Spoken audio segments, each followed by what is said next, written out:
بسم الله الرحمن الرحيم السلام عليكم ورحمة الله وبركاته كلنتي وعنا وناكسن داوديال كسو دوادا برنامج كيني دبكادل عيد وناكسن ميل كستو جوجتان waxaanu idin leenahay caafimaad ayaan idin rajaynaynaa in kastoo maalintii ciid ahayd shalay ahayd isla markaasina shawaalkii hadda la galay haddana si walba ha ahaatee waa ka dabageyse ciid wanaagsan ayaan idin leenahay waxa ila jooga saaxiibkay Jaamac Xasan Cabdulle oo intii Ramadaanka ahayd cibaadadii iyo farxadii taalay lagu kala mashquulay balse Ilaahay fadligii mar kale aanu dib isugu nimid waxaana barnaamijkan kaga hadli doonaa wararkii ugu dambeeyay ee gantaalada iyo weerarada gardarrada ah ee Yuhuuddu ay ku wado dhulka Falastiin iyo masaajidka barakaysan ee Al-Aqsa ayaynu ka hadli doonaa xagee xaalku maraya dunida islaamku maxay ka tiri weeraradaasi gardarrada ah ee ay ciidamada Yuhuudda ee Falastiin aan idhaahdo Israa'iiliyiintu ay ku soo qaadeen dhulkaasi Falastiin iyo masaajidka barakaysan oo ahaa qibladii koobaad ee muslimiinta ee masaajidka Al-Aqsa iyo guud ahaan magaalada Gaza waxa ila jooga saaxiibkay Jaamac Xasan Cabdulle Jaamac ciid wanaagsan saaxiib way mar kale soo dhow وما هسنتها صاحب وان سلام يا سلوك لجودهم بأمة الصوماليات ملك استيجوان بوحان له عيد وناكسن كل عام وأنتم بالخير يا تاجر يا شاد إلى هاي هرت عيد هذا هي مو جالسي عاف مذقب عمل وناكسن إيو مارتايتو عبادة الصوبان أيان له عمرنا الله إنه وذا بركيه ملك استيجوان بأمة الصوماليات وكاس عدونا عيد وناكسن أدبا أمها هسنتها هذه تاجر يا شادينا وحاول إنه حاجة ويرك البعدين بدن باونيكي جامعة أو اللي يوريري مركا ولا السولو دورتيدو قلمه دورتيدو مثلا دورتيدو قلي واي أنا دورتيدو قلان لها واي جامعو بل أن أجنو دنا عن غزة يورثنا قدر هذا هي يهود أي كوهيسو بل دنيا العالم وحيابا كتري يجوه الرورك يقدم بي كايمانا يهالكاسي إن نورو هرتا مركا الله فيريو إن وحكا على أرض فلسطين أما دول كريه فلسطين ده وواحد ماركتي بسنة بدن سوي شري وواحد ماركتي باللوء معها أما واحد يوجه الرئيس معها تدوات يلا بس أنا بدأ أنفلي إنا يتهاي يا مشقدني أكسو على سنيد تن أنت اللي بدل لو تاجي معمول كماركتي إسرائيليين تا وحنا وحسوا سعودي بهاي مركي أوجبتان لبس سنة سدح سنة أفر سنة أما شن سنة مركي لجاربة مر بمارتي انتفاضة وحلا يلاهل وكعي وحيالها مركا waayihii hore waxay ahaayeen de wax iska maaragtayto mudaharaad iyo maaragtay waxyaalo lamida oo aan sii buurayn ay ahaayeen laakiin hadda marxaladda sida hadda xaalku u muuqdo laba quwadood oo maaragtayto aad moodo inay iscishanayaan yaani marka la fiiriyo qaabka ay wax u socdaan hadda iyo wixii hore u soo jiray marka la fiiriyo yaani قوة لسه قاعد ولا بقوة أو هذا مركب أوجو يرادان يعني مارتي مدينة وبقول كيبا لحدا أما لحدا يشان مدينة مركب اللي هذا بقول كيبا سجاشن أما مارتي سديت المليوجا يلا ده كراي كلا حسين هذه إسرائيل دين عيد أود وبقول كيبا سجاشن يهاي أيضا والبكر لسنت هاي وحد مدة هذا إن أوروبا إن حماس إيو إسلامي جهاد أو كله إيه نفتر كودو إنه يسندب يرشلين ها يسيهين يعني مركل السفير يلا بدأ كون إيو أفر يتبانكي سيدنا وكله إسكورمات كي أما مشقدي كده عليه ضد لبا كون إيو سيادة أو فلسطينيين أي كلنتين سيد حالكو أها إيا سيدا لحسن كدب وحالكو يهي يعني فرق آد وين يا أدحية واجا وحويان حماس iyo Islamic jihad waxay ahaayeen maaragtayto mayna ahayn awood quman oo hubaysan oo maxaan ku ilaahaayto ciidan ahaan way u dhisnaayeen laakiin hubka iyo saanadii ay ku dagaalamayeen iyo midii marka Israa'iil haysatay yaani wax la isbarbar dhigi kara mayna ahayn tusaale ahaan marka la fiiriyo wacyiga maanta lagu jiro oo kale iyo xilliga صواريخ ذا أما جنتالها أي ريدين حلقة يدا حماس لبض كوني أفريقيا تبانكي وها لبيه 8 كيلومتر وحمارتي هذا وجبنان شنو 8 كيلومتر وحوها 7 كيلومتر إن لبيه 8 كيلومتر مالها جنتالك أي توران وح كدلي كرو أما وح مارتي خسارة كجيسن كرو ها هذه لبيه 8 كا أو دافو أو تسالهان وشنو 8 جارو حاول يسوي رجع لصوت توري وماشي كل عايم ويانا ما هين وحيلا ميت جيسن كرا مونا هين ما أنت ردي 300 كيلومتر يا مارتايتو يا هابيان صواريخ أي مارتي أي ريديان ها أي ريديان مركا marka la fiiriyo maanta duqeymihii wali way socdaan dagaalka Israa'iiliyiintu maanta waxay ku dareen dagaalkii xagga maartay dhulka yay isku dayeen inay yani way sameeyeen oo ciidankoodii lugtay galiyeen taangiyo iyo dabaabaad iyo maartay madaafiicdan maartay meelaha dhow kuwa la yiraahdo baabuurta ay jiidato iyo wixii oo dhan bay isku dareen food way gelin waayeen Gaza يعني maxaan ku yiri iyagii baa salka laga galay oo meeshii ay kolkii hore ay ka soo dhaqaaqeen yaa xitaa la dhaafiyay oo maxaan ku yiraahdaa iyaguna way sheegeen oo way ka hadleen oo wasaaradda gaashaandhigga ee Israa'iiliyiintu way ka hadashay oo ciidankoodu inuu dhaqaaqay oo ay dagaal lug ah ay galeen laakiin ay halkoodii joogaan iyagu markaas waa nala soo caydiyay iyo waa nala maartay soo riixay midna mayna dhihin laakiin waxay yiraahdeen waan dhaqaaqnay oo ciidankanagii lugtu uu hawl galay oo operationkii uu qayb ka noqday haddana meeshanadii baan joognaa bay yiraahdeen marka taasina waxay muujinaysaa dharbaaxada ku soo dhacday runtiina waa maaragtay waxyaalaha ay Xamaas ay aad maaragtay ay u rabtay ay u rajaynaysay ayaa waxay ahayd in ciidanka lugta ee Israa'iiliyiintu ay soo dhaqaaqaan dagaalka soo galaan sababtoo ah dhagaxyaantan la soo tuurayo bahalkan sidii warafkii maartay ay diyaaraduhu ay tuurayaan de waxba kama qaban karaan waxay isaga celiyaan ma haystaan oo isaga qabtaan diyaaradihiina waxa weeye oo ma haystaan lidkii diyaaradaha ma haystaan oo wax anti aircraft ma haystaan marka dhibaatada ugu badan ay haysatahay waa hubkan diyaaraduhu ay ku maartay rusheynayaan iyo kan meelaha fofo laga soo ridayo iyo kan maraakiibta laga soo ridayo dhibaatadoodu waa inta si marka ay u argoostaan oo ay uga maaragtay to argoostaan duqeymaha waxay in badan ku ducaysanayeen ciidanka lugta Israa'iiliyiintu inay talaabo soo qaadaan tii way qaadeen laakiin wax kala gaaray wali ma jiro lama xaqiijin karo lama xaqiijin laakiin inay dhabiga u qoreen iyadoo waa confirm gelinkii hore ee maanta oo taa waxa weeyaan waa biyo kama dhibcaan weey Israa'iil way ka hadashay iyagana waan sugeynaa way ka hadli doonaan insha Allah taala way jaamacu marka aan fiirino dagaalkan Xamaas baa markii hore qaaday mise waxa soo qaaday Israa'iiliin dagaalkan horta muddada hadda uu socdo waa 5 maalmood buu toos u socdaa oo waxa wiishkii cabsida uu ka dhaxshidan yahay Israa'iil waxa weeyaan iyaga soo qaaday dulmiga iyo gardarrada iyaga lahay Masjidul Aqsa ayaa maartay 10kii dambe markii la galay ee bisha Ramadaan dadku dadaal bay sameeyeen oo waa maartay iyaga oo rajaynaya in fadliga bisha barakeysan ee Ramadaan iyo habeenka qiimaha badan ee Laylatul Qadriga la yiraahdo in Ilaahay uu kulmiyo iyagoo ku dadaalaya ayaa dadkii meesha isugu tageen masaajidka marka waxa sharci bay u sameysteen yuhuuddu oo maxaan ku yiraahdaa in dad xadidan oo da'doodu ay maartay wax 40 ay ka yar tahay ma soo gali karaan wixii 40 ka weyn kaliya gali kara oo maxaan ku dhahay ay u ogol yihiin dadkiina inay cibaadaystaan bay rabaan oo ay maaragtay ay meeshii haade waa meeshu waa masjidka waxa weeye saddexaad baa la yiraahdaa barakeysan qibladii koowaad ee muslimiinta weeyaan marka dadkii muslimiinta ahaa ee bishii barakeysnayd ee Ramadaan doonayay inay cibaadaystaan bay ka hor istaageen kadib halkaas qasab waxay isku dayeen yuhuuddu inay masaajidka qasab ku xidhaan maadaama dadkii uu soo badanayo halkaas ay rabshadu ka bilaabatay watii masaajidka dhexdiisa la isku eriyaday dhibaatada ay ka dhacday ee dad badan ay ku dhaawacmeen maxaan wahay rag xambaarsan maxaan ku dhahay loorar baash dhagaxaan inta kan hayo loorar maartay adoo in gaari lagu agrogay ma sha Allah oo waxaan ku dhahay loo dhagaxna u yaalo hadana iska cibaadaysanayo iska tukanaya watii la arkayay halkaas ay marka dhibaatadu ka bilaabatay kadib habeenkii maxaan ku dhahay isniintii ya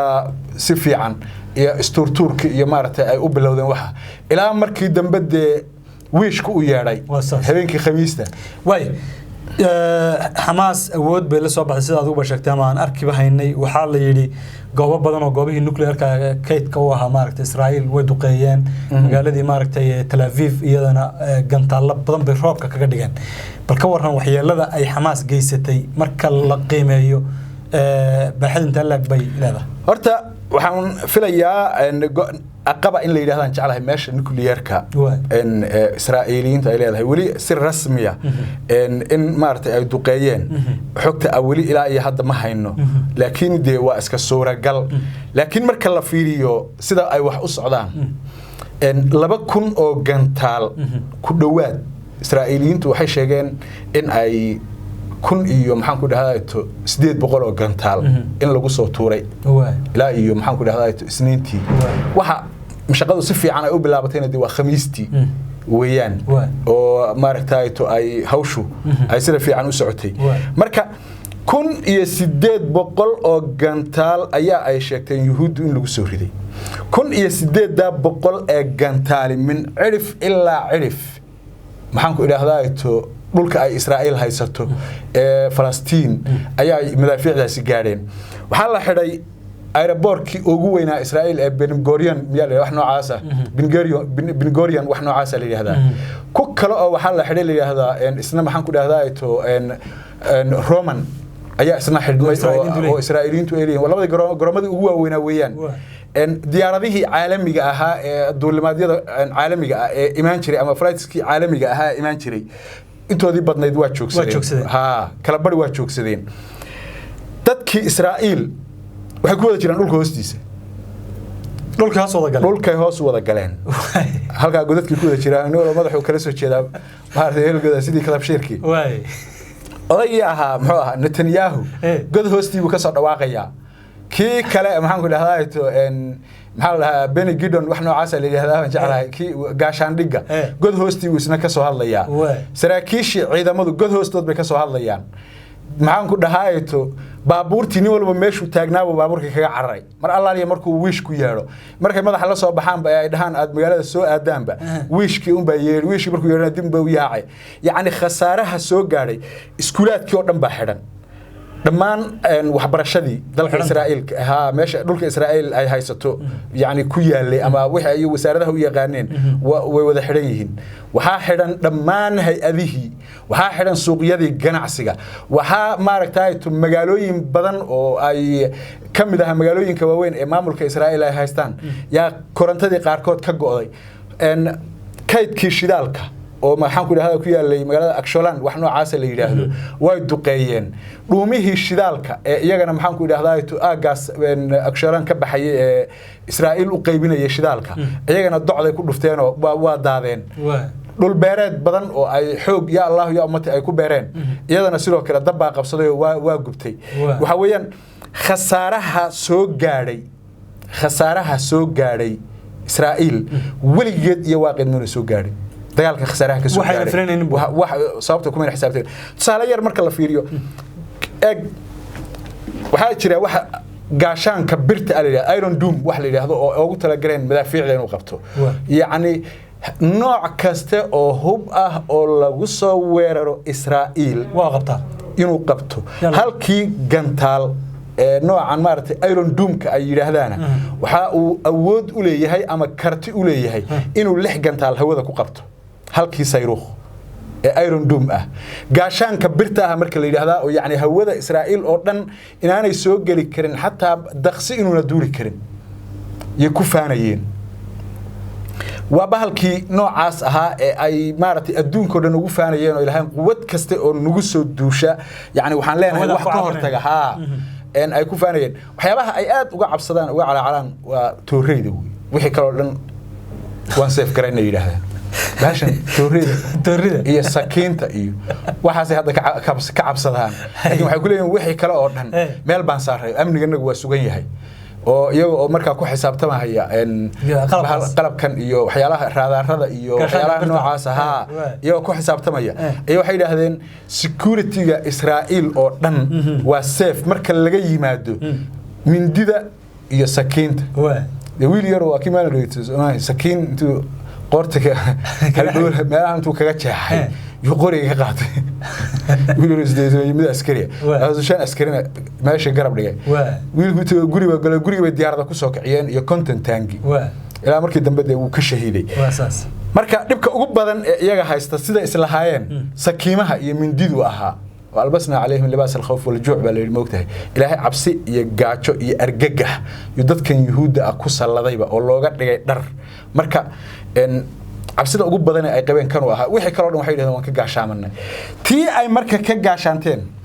ya nimankan Hamas la yiraahdo qaybtoodan la yiraahdo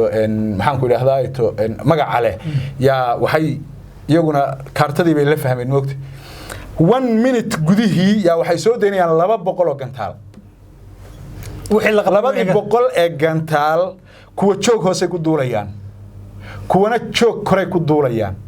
kuna joog dhexe ku duulaya waa 200 oo gantaal oo isla socota 200 ee gantaal ee isla socota bahaladii marka ay soo rideen way ku dhex wareereen xaquu ordiyo mid baa dhaafay mid kale dhaafay oo iyagiina konton bay kiciyeen bahaladii iron maxaan doomkii ay sheegayaan baa madax isla wada galay oo hawadii Tel Aviv isku duqeeyay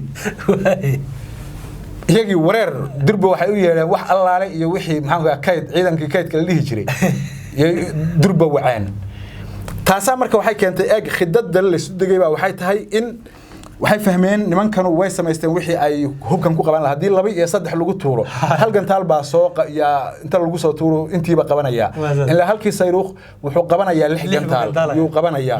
si marka taas ay meesha uga baxdo iyaguna hal 1 minute gudihii bay 200 oo gantaal soo daayeen 200 ee gantaal kaba soo qaad marka 150 baa la qabtay 150 markii la qabto 50 baa meelihii loogu talagalay ku dhacaysa oo maxaan ku yiraahdaa ito dhibaato geysanaysa halkaas marka lagu xisaabtamay oo nimankan maartay Hamas guutada la yiraahdo maartay Gazaam la yiraahdo iyagina ay maartay ito qorshahaas ay la yimaadeen waxa kale oo tusaale ah halka gantaal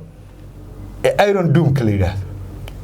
qiimihiisu waa $50,000 $70,000 ilaa $100,000 buu gaaraya halka gantaal ha ee Iron ay u bixiyeen ha okay halkii gantaal ee Iron Dome ha markuu ugu kacayo Israa'iil 50,000 oo lacagta Mareykanka ah kan ay soo ridayaan nimanka la yiraahdo Hamas ay soo ridayaan waa $500 ya $500 $1,000 iyo $500 inta u dhaxaysa markuu ugu qaalisan yahay waa $1,000 uu ugu fadhiyaa markuu ugu raqiisan yahayna wuxuu ugu fadhiyaa $500 isku celceli marka $700-800 uu halkii gantaal imaanaya 2,000 oo gantaal la way rideen Israa'iil marka meeqay soo riday kaba soo qaadba inay soo riday maxaan ku yiraahdaa ito 10 gantaal inay soo kicisay oo ah iron ah habeenkii khamiista kaliya intaas oo 100 rideenba khasaaraha marka ka soo gaaraya حق هوبكا وكذا يا مارتي wuxuu noqonayaa waxaan in la caadi ahayn marka waxa weeyaan Israa'iil dagaal kan wuxuu ku noqday masiibo hoosteeda ka curatay aad baa ma santay laba su'aalood oo ugu dambaysan ku weydiinaya barnaamijka soo gabagabeynaya su'aasha koobaad waxa weeye maalintii ciidda masaajidkii barakeysnaa Al-Aqsa waxa la yiri 100,000 oo qof dadka badan baa ayaa maartay ku tukaday bal arinta ka waran saameynta ay leedahay kale aan ku soo gabagabeynaya waxa weeye Hamas iyo Falastiiniyiinta cid caawisay oo Israa'iil gantaal la beegsatay ma jirtaa dawladaha caalamka horta waa ilaahay mahadii oo waxay muujinaysaa tan masjidka Al-Aqsa qiimaha uu islaamka ugu fadhiyo iyo in aan maaragtay caga jugleyn iyo sayruuq iyo dhimasho aan lo maartay looga waabaneen naf kasta way dhadhamanaysaa geerida qofku markuu muslim yahay qof alla ku xiran uu yahay wuu og yahay inuu geeri sugay yahay oo ku xukuman yahay meeshuu ku dhimanayana alle ayaa garanaya sida daraadeed in ay dhiiradaan dadka muslimiinta ah oo ay masaajidkii inta buuxiyaan waliba buux dhaafiyaan waa fariin cad oo Israa'iil loo dirayo oo loogu sheegayo inaanay wax waabin karaahi aanay jirin dhimashaduna ay tahay wax lagu wada xukuman yahay oo sida iyaga uu alle ugu intixaamay cabsida aanay kuwani ahayn waxa arkaysaa 4 jir taangi la hortaagan dhagax reer Falastiina mid yaro masaasada haysto 2 jir miya 3 jir noocaas ah masaasadina dhuuqahay dhagaxana haysto waxa weeyaan insha Allah waa maaragtay dadkan waxa weeyaan waa dad xaqiiqdi waxa weeyaan qof walba oo reer Falastiina jiilka maanta jooga waxa uu ku dhashay iyada oo la is eriyanayo oo diyaarado duqeynayso oo ay gubanayso magaaladii uu ku dhashay ama Qudus ha ahaato ama Ramallah ha ahaato ama Aqsa ha ahaato ama meeshay dooniba ha noqoto iyaga oo wada gubanayo dhulkoodu uu gubanayo ayuu indhaha kala qaaday hana qaaday barbaaray wuxuu arkayay maalin walba walaalihiis iyo waalidkii iyo kuwii uu jeclaa iyo saaxiibadii oo si gardarro ah iyagoo aan wax dembiya geysanin loo dilayay sidaa daraaddeed dadku dhiiranaanta waxa weeyaan waa mid ay ku khasban yihiin waana maaragtay aad iyo aadna waxaan leeyahay allaha guuleeyay reer Falastiin waa dad maaragtay aad u kani adag weeyaan waa dad ku adag maaragtay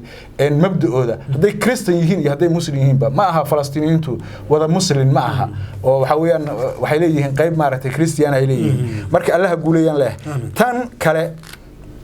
ilaa iyo hadda cid caawisay oo la sheegi karaa ma jirto hadday ka tagi weydo Turkiga iyo maxaan ku ilaahdaayo iyo khadar ayaa waxay maaragtay jira dhinaca caafimaadka iyo dadka maaragtay guryaha ay maaragtay laga dumiyay oo kale in gooba maaragtay teendhooyin loo sameeyo loo dhiso iyo waxyaalo noocaas mooyaane wax si kale cid kale oo si kale u caawisay ma ay jirto dadka reer Falastiin oo dhanse waa dad carbisan weeyaan waa dad waxan ku dhex barbaaray ku dhex koray ku dhex weynaaday aan waxba u arag oo maaragtay way la qabsadeen de qof maanta dhiigiisu daadanayo waa run dib ku jiraa laakiin markii aad ku cusub tahay iyo marka aad waxan la maaragtay aad la soo factirsatay waa kala labo ilaahay waxaan rajaynaynaa inuu guuleeyo ummadda reer Falastiin muslimiinta guud ahaan gaar ahaan shacabka Soomaaliyeed meel kasta ay joogaanna waxaan dhigaa inuu wax kale tari karnaaba iska yare ducada un xaqooda aan u badan aad iyo aad bad mahadsan tahay daawadayaalkaasi waxa uu ahaa jaamac gallad oo ka hadlayay arinta ka taagan dhulkaasi Falastiin iyo masaajidkaasi barakeysan ee Al-Aqsa iyo dhibaatada gaadhay ciidamada Yuhuudda iyo guud ahaanba magaalooyinka waaweyn ee Israa'iiliyiinta iyo dhibaatadaasi ay u geysteen xoogagga Hamas ilaahay ha guuleeyo shacabka reer Falastiin iyo dadkaasi dulmiga lagu haysto Yuhuuddana xaqta hoosteeda Allah ha geliyo aad baa u mahadsantihiin tan iyo kulan dambe sidaas iyo nabadgelyo